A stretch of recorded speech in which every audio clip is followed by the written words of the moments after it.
Judayam ko'pchiligimiz xayollarda katta-katta pullarni tasavvur qilamiz va buni qanday ishlab topish mumkin yoki qayerdan olish kerak deb o'zimizcha o'ylaymiz. Va mana shu pullar kelgandan keyin uni nima qilishni hatto ham bilishimiz mumkin. Bilasizmi, nima uchun mana shunday pullar bizni hayotimizga kirib kelmaydi?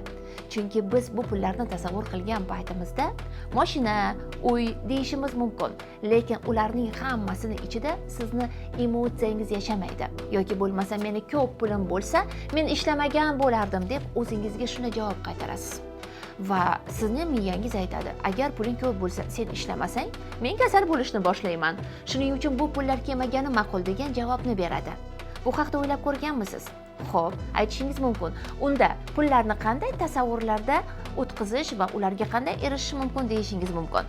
Keling, men sizga bu haqda Pul va men deb nomlangan Telegram kanalimda ochiqroq gapirib beraman.